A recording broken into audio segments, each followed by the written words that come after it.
Hey guys, welcome to another part of factories act simplified. इस part में हम discuss करने वाले हैं provisions for welfare of workers. इसमें 8 सेक्शंस हैं, starting from section 42 to section 50, and आज हम डिस्कस करेंगे इस पार्ट में टिल सेक्शन 45। चैप्टर 5 में हम स्टडी करते हैं provisions for welfare of workers के बारे में। इसमें सबसे पहला सेक्शन है सेक्शन 42, जो बात करता है वॉशिंग फैसिलिटीज़ के बारे में। अब सेक्शन 42(1)(a) क्या कहता है कि फैक्ट्रीज़ को प्रोवाइड करनी होंगी इनफ वॉशिंग फैसिलिटीज़ जो नंबर्स ऑफ वर्कर्स के हिसाब से हो और उनके काम के अकॉर्डिंग हो। 42(1)(b) ये कहता है कि मेल एंड फीमेल्स के लिए सेपरेट वॉशिंग एरिया देना होगा और प्राइवेसी के पॉइंट ऑफ व्यू से इसकी प्रॉपर स्क्रीनिंग करनी होगी। सेक्शन 42(1)(c) ये कहता है कि washing facilities easy to reach होनी चाहिए और साफ़ सुथरी एंड सिस्टमैटिक होनी चाहिए। देन सेक्शन 42 सब सेक्शन 2 ये कहता है कि state government specific standard set कर सकती है, जैसे कि type of soap, nail brushes और बाकी क्लीनिंग एजेंट्स कैसे प्रोवाइड करने होंगे।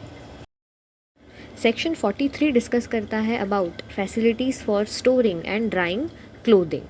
फैक्ट्रीज़ को ऐसी प्लेसेस प्रोवाइड करनी होंगी जहां वर्कर्स अपने उन कपड़ों को स्टोर कर सके जो वर्किंग आवर्स में नहीं पहने जाते हों, और गीले कपड़ों को सुखाने की प्लेसेस प्रोवाइड करनी होंगी। इसके लिए रूल्स जो है वो बनाएगी स्टेट गवर्नमेंट। सेक्शन 44 बात करता है फैसिलिटीज़ फॉर सिटिंग, मतलब बैठने की सुविधाएं। अब सेक्शन 44 सब सेक्शन 1 ये बताता है कि फैक्ट्रीज़ को सूटेबल सिटिंग अरेंजमेंट्स करने होंगे उनके लिए जिनको खड़े होकर काम करना पड़ता है, ताकि जब भी उन्हें मौका मिले वो बैठकर रेस्ट कर सकें।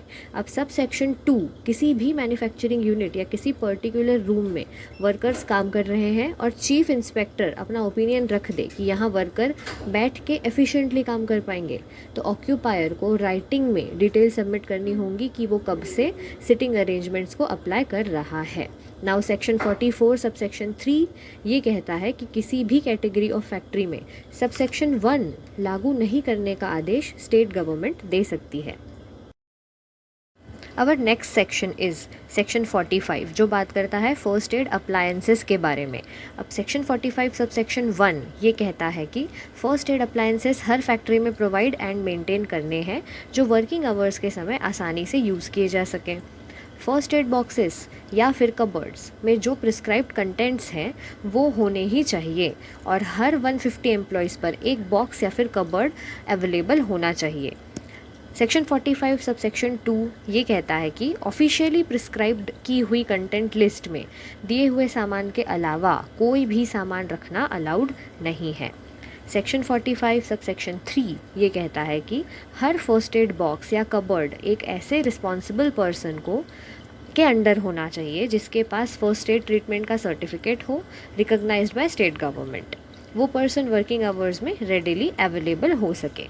सेक्शन 45 सब सेक्शन 4 ये कहता है कि जहाँ 500 या उससे ज़्यादा वर्कर्स काम कर रहे हैं वहाँ ambulance room provide and maintain करना है, जहाँ प्रिस्क्राइब की हुई इक्विपमेंट्स होनी ही चाहिए, और prescribed medical and nursing staff के अंडर या उनके चार्ज के अंडर ये एम्बुलेंस रूम होनी चाहिए, और फैसिलिटीज़ वर्किंग आवर्स के टाइम पर ईजीली अवेलेबल होनी चाहिए। इस पार्ट का हम यहीं पे एंड करते हैं, और इसके सेकंड पार्ट में हम डिस्कस करेंगे 5 sections starting from section 46 to section 50, and वहाँ हमारा कंप्लीट हो जाएगा provisions for welfare of workers. So stay tuned, like, share and subscribe.